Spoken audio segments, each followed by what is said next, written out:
સુરત શહેરમાં દૂષણ ઘટાડવાના ઉમદા હેતુથી સીએનજી ગેસને ફરજિયાત કરવામાં આવ્યું, પરંતુ ગુજરાત ગેસ કંપની દ્વારા સમયાંતરે ગેસના ભાવમાં સતત વધારો થઈ રહ્યો છે.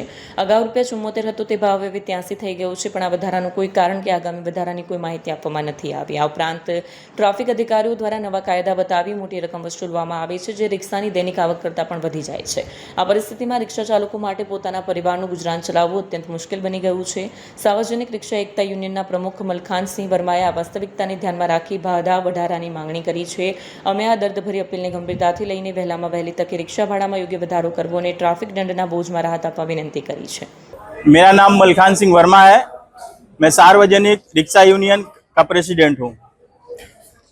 अभी आने वाले समय में इतनी गैस की महंगाई हो गई है और धीरे धीरे होती जा रही है। इंजन ऑयल इतना डबल भाव हो गया है।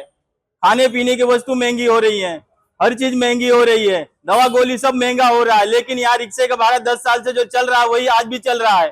रिक्शा वाले बेचारे अपना घर परिवार चलाएं या फिर अपने बच्चों को फीस देवे या रूम का भाड़ा देवे, क्या क्या करें, माँ बाप की दवा कराएं, क्या क्या करें। 500-600 रुपया मिलता, 500-600 रुपया में क्या होता है। इसके लिए हम प्रशासन से मांग करते हैं कि हमारे हर यूनिट की तरफ से 5-5 रुपया भाड़ा बढ़ाया जाए। यही हमारी सरकार से और प्रशासन से मांग है। कम से कम रिक्शा यूनियन में कम से कम ये इसमें जो है ये इसमें कम से कम 200 आदमी की साइन है और कम से कम 500 रिक्शा वाले तैयार हैं। लेकिन हमने कोई धरना प्रदर्शन का काम नहीं करने के लिए बोला है, ना कोई आंदोलन करने के लिए बोला है। हम प्रशासन से मांग करते हैं, जब हमारी मांग अगर नहीं प्रशासन पूरी करेगा तो हम रोड रास्ता में रिक्शा खड़ा करेंगे और धरना प्रदर्शन करने का काम करेंगे।